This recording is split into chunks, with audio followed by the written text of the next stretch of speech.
یہ کہانی ایک ایسے بچے کے گرد گھومتی ہے جسے لوگ ننھا مفتی بولتے ہیں۔ اس کا نام احمد تھا، لیکن اس کی غیر معمولی ذہانت اور دینی مسائل پر گہری سمجھ کی وجہ سے گاؤں والے اسے یہ لقب دے چکے تھے۔ احمد کی عمر بمشکل 10 سال تھی، مگر اس کا علم کسی بڑے عالم سے کم نہ تھا۔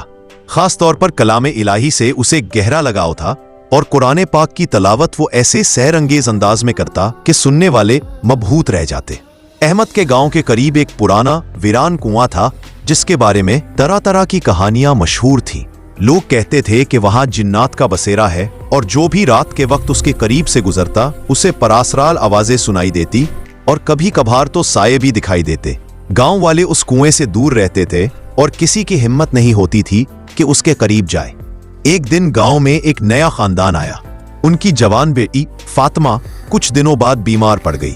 ڈاکٹروں اور حکیموں نے بہت علاج کیا مگر اس کی حالت بگڑتی چلی گئی۔ وہ عجیب و غریب باتیں کرنے لگی، کبھی ہنستی تو کبھی روتی اور کبھی بالکل خاموش ہو جاتی۔ اس کے والدین بہت پریشان تھے اور انہیں یقین تھا کہ ان کی بیٹی پر کسی بدروح کا سایہ ہے۔ گاؤں کے بڑے بوڑھوں نے مشورہ دیا کہ ننھے مفتی احمد سے رجوع کیا جائے۔ شروع میں تو فاطمہ کے والد ہچکچائے کیونکہ احمد کی عمر بہت کم تھی، لیکن جب کوئی اور راستہ نظر نہ آیا تو وہ احمد کے پاس گئے۔ احمد نے ان کی بات غور سے سنی اور پھر کہا، اللہ کے کلام میں ہر مشکل کا حل ہے، اگر اللہ نے چاہا تو فاطمہ ضرور ٹھیک ہوگی۔ احمد نے فاطمہ کو دیکھنے کی خواہش ظاہر کی۔ جب وہ فاطمہ کے گھر پہنچا تو دیکھا کہ وہ ایک کونے میں سہم کر بیٹھی ہے اور اس کی آنکھوں میں ایک عجیب سی چمک ہے۔ احمد نے فاطمہ کے قریب بیٹھ کر آہستہ آہستہ قرآن پاک کی تلاوت شروع کی۔ اس کی آواز میں ایسی تاثیر تھی کہ کمرے میں موجود ہر شخص پر سکوت طاری ہو گیا۔ وہ رقت آمیز لہجے میں سورۃ البقرہ کی آیات پڑھتا رہا۔ جوں جوں احمد تلاوت کرتا گیا، فاطمہ کے چہرے پر تبدیلیاں آنے لگی۔ پہلے وہ بے چین ہوئی، پھر اس کے جسم میں کپکپی طاری ہو گئی اور آخر کار وہ زور سے چیخ اٹھی۔ اس کی آواز میں انسانیت کا عنصر کم اور کسی اور ہستی کی کراہ زیادہ تھی۔ احمد نے تلاوت جاری رکھی اور مزید کچھ آیات پڑھی۔ پھر اس نے فاطمہ سے مخاطب ہو کر پوچھا، تو کون ہے اور اس بچی کے جسم میں کیوں داخل ہوا ہے؟ فاطمہ کی زبان سے ایک بھاری اور کرخت آواز گونجی، میں ایک جن ہوں اور اس کنویں میں رہتا ہوں۔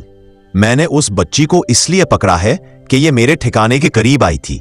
احمد نے کلام الہی کی طاقت سے کام لیتے ہوئے اسے حکم دیا کہ وہ فاطمہ کو چھوڑ دے۔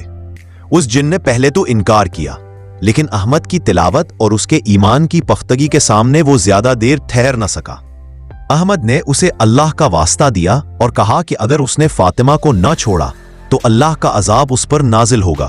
آخرکار جن نے مجبور ہو کر فاطمہ کو چھوڑنے پر آمادگی ظاہر کی، لیکن اس نے ایک شرط رکھی کہ وہ اپنے ٹھکانے یعنی کنویں میں واپس چلا جائے گا۔ احمد نے اس جن کو دوبارہ پریشان نہ کرنے کا وعدہ لیا اور پھر اس نے فاطمہ کے اوپر دم کیا اور سورۃ الناس اور سورۃ الفلق کی تلاوت کی۔ کچھ ہی لمحوں بعد فاطمہ گہری نیند سو گئی اور جب وہ جاگی تو بالکل ٹھیک تھی۔ اس کی آنکھوں میں دوبارہ وہی معصومیت تھی اور وہ بالکل صحت مند دکھائی دے رہی تھی۔ ننھے مفتی احمد کی شہرت اس واقعے کے بعد مزید بڑھ گئی۔ لوگوں کو یقین ہو گیا کہ اللہ کے کلام میں بے پناہ شفا اور طاقت ہے، اور ایک چھوٹا بچہ بھی اگر اللہ پر توکل کرے تو بڑی سے بڑی مشکل حل کر سکتا ہے۔